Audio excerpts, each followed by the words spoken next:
What's up, guys? I'm Bryan. I'm Amy. O-Town Swing, Thursday nights here at Dance. Thank you guys for coming out.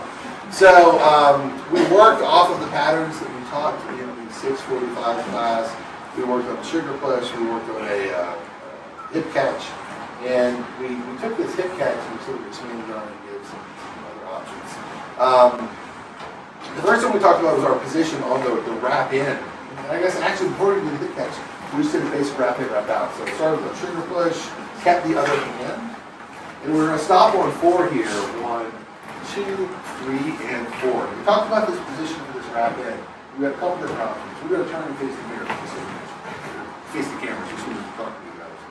So for followers, we talked about this frame and this arm, right? Talked about this arm being up and out of the way, so that when these turns are going back and forth, you don't get tight knots. Yeah. We talked about leaders. For our default, wrap in, wrap out, we probably don't want to do anything with this hand. A couple reasons for that. You'll see people sometimes putting it on the back of the shoulder here, which we actually use later in class, and we'll use in just a minute. But as your default, if it's not there, and then at some point during a dance you put it there, it's kind of like a signal to the follower, like, hey, something else is going to happen here.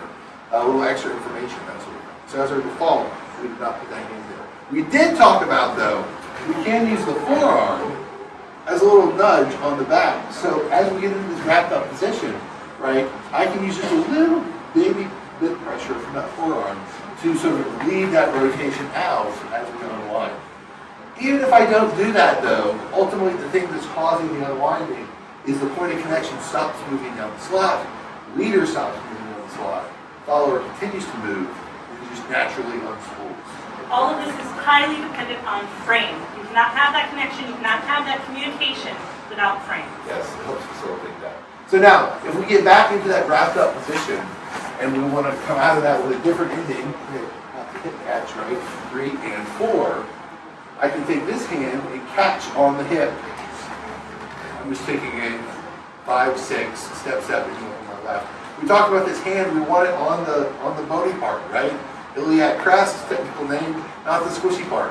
So we're in class, we felt our own hips, feel where the bone is. You can explore your own squishy parts, either upper or below that. But if you're touching somebody else, you want to be on that hand. A couple different exits. We've done this pattern several times in class with a bunch of different exits. We kind of threw the basketball for the exit we used tonight. So if I take this other hand, I'm going to drop connection that I have in my right hand. And I'm going to toss that hip to the other hand.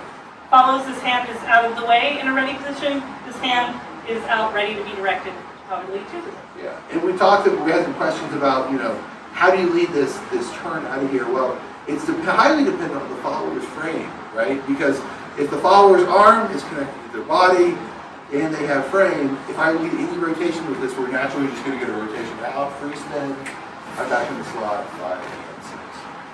And then the last sort of fancier, I think, I guess you could say that is one that really travels, is instead of the hip catch, we let a full, complete 360-degree rotation out of that wrapped in position.